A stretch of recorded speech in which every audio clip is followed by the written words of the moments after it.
அன்பானவர்களே, பிரபஞ்சமானது நீங்கள் கேட்பதையெல்லாம் தர தயாராக இருக்கிறது. பிரபஞ்சம் என்பது என்ன?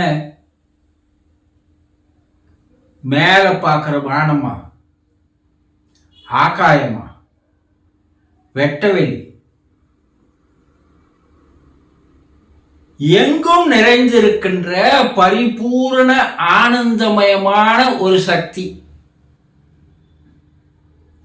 அதை பிரபஞ்சம் என்று அழைக்கிறோம்.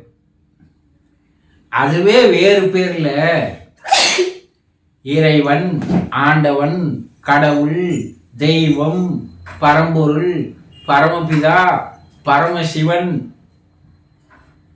எத்தனை பேர் பாருங்க. அத்தனை பேரால அந்த சக்தியை தான் அழைக்கிறோம். அந்த சக்தி இல்லையே எதுவுமே இல்லை, இல்லையா? அந்த மாபெரும் சக்தி, மகத்தான சக்தி, நீங்கள் கேட்கின்ற அனைத்தையும் தர தயாராக காத்திருக்கிறது. என்ன குருஜி, நானும் போகாத கடவுள் இல்லை, வணங்காத கடவுள் இல்லை, 100க்கும் மேற்பட்ட கடவுளை வணங்கிட்டேன், 100க்கும் மேற்பட்ட கோயில்களுக்கு போயிட்டேன், எவ்வளவோ இறைவன் கிட்ட நானும் கேட்டுட்டேன்.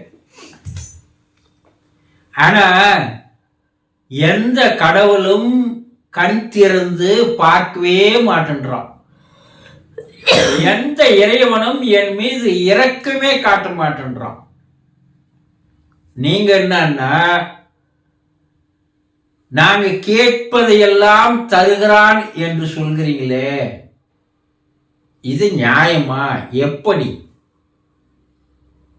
இதுதானே கேக்குறீங்க. ஆனா தட்டுங்கள் திறக்கப்படும்,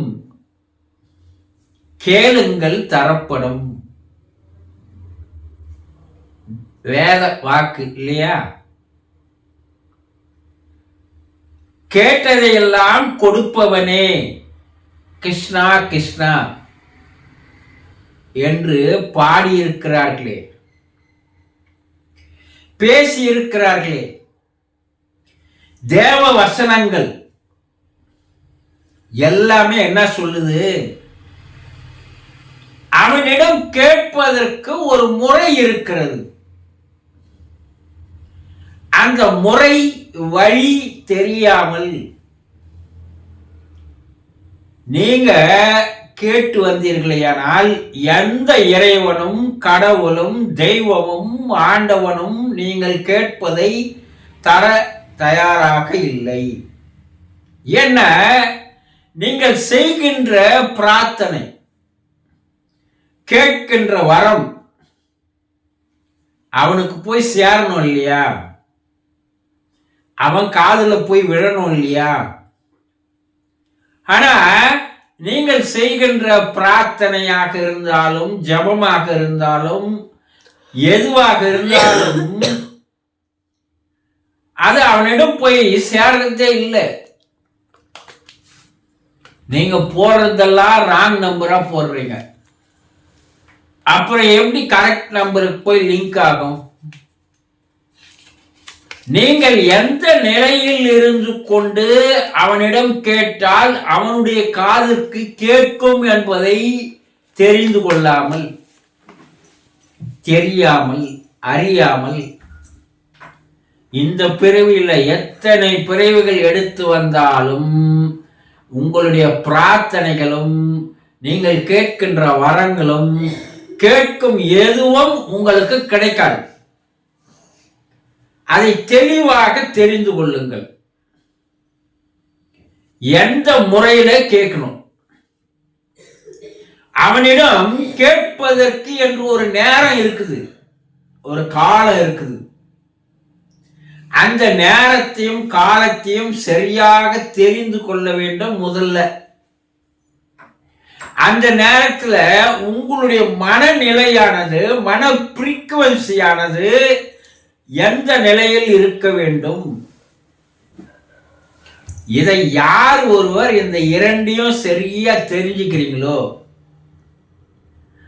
அவர்களுக்கு தான் பிரபஞ்சத்திடம், இறைவனிடம், கடவுளிடம், தெய்வத்திடம், ஆண்டவனிடம், பரம்பொருளிடம், பரமபிதாவிடம் கேட்டது அனைத்தும் அவன் தருவான். இது தெரியாத நீங்க எத்தனை கோயில்கள் ஏறி இறங்கினாலும், எத்தனை கடவுள்களை வணங்கினாலும் அதனால் எல்லளவும் பயன் இல்லை. இதை யார் ஒருவர் சரியாக தெரிந்து கொள்கிறார்களோ அவர்கள்தான் உண்மையான ஆன்மீகவாதி. அவர்கள் கேட்பது அனைத்தும் கிடைக்கும். இதனால்தான் தட்டுங்கள். எப்படி தட்டணும்?